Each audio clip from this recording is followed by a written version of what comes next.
Bayangkan kamu bangun tidur. Di tempat yang asing, ada foto seseorang di sampingmu. Dia menangis melihatmu bangun.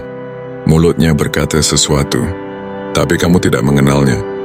Hari itu, bukan dunia yang berubah, tapi siapa dirimu.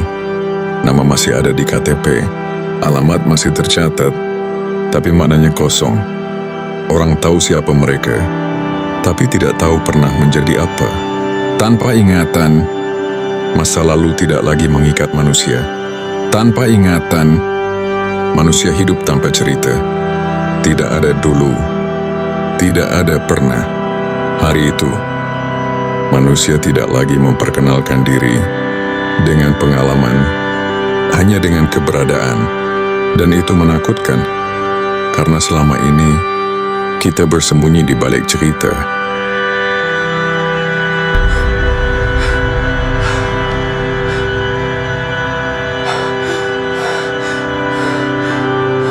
Pasangan menangis, anak memanggil ayah, tapi semua terasa seperti sandiwara, tanpa naskah.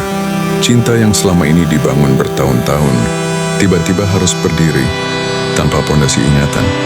Hari itu, banyak orang bertanya, apakah cinta hanya ingatan atau sesuatu yang lebih dalam?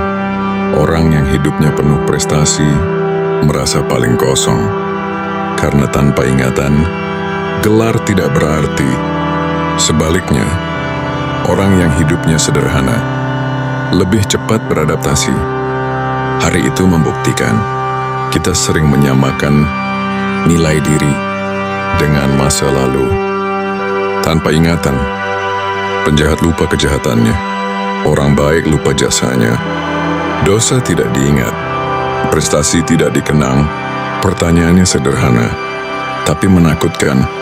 Kalau seseorang lupa kejahatannya, apakah dia masih bersalah? Pengadilan lumpuh. Bagaimana menghukum orang yang tidak ingat kesalahannya? Apakah keadilan berdasarkan ingatan atau dampak? Hari itu, manusia sadar keadilan jauh lebih rumit dari sekadar mengingat. I don't understand what you're saying. Please, sit down! This evidence is clearly fabricated! Where did you get that? I object. Tidak ada dendam, tidak ada luka lama. Trauma ikut hilang bersama ingatan.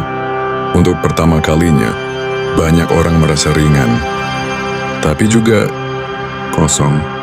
Karena rasa sakit ternyata juga bagian dari identitas. Anak-anak lebih tenang, karena mereka belum punya banyak ingatan untuk hilang. Mereka bermain. Hari itu, orang dewasa iri, karena beban hidup ternyata menumpuk. Seiring waktu, tanpa ingatan, manusia membuat pilihan tanpa rasa takut gagal. Tidak ada pengalaman buruk yang membatasi langkah. Hari itu, manusia bebas, dan kebebasan itu menakutkan. Orang lupa doa, lupa bacaan, tapi saat dia berdoa, hatinya tetap bergerak. Hari itu mengajarkan satu hal. Iman tidak tinggal di ingatan, ia tinggal di niat. Ingatan datang seperti pecahan kaca. Ada yang menangis, ada yang menyesal, karena tidak semua orang siap mengingat kembali siapa dirinya. Ada orang yang berdoa agar ingatan tidak kembali, karena hidup tanpa masa lalu terasa lebih ringan. Hari itu, manusia sadar tidak semua kenangan pantas disimpan. Ketika semua ingatan kembali, dunia berjalan normal. Tapi satu pertanyaan tertinggal. Jika kamu diberi pilihan, ingin mengingat semua hal atau memulai ulang tanpa beban? Karena mungkin yang membuat hidup berat bukan dunia, tapi ingatan kita sendiri.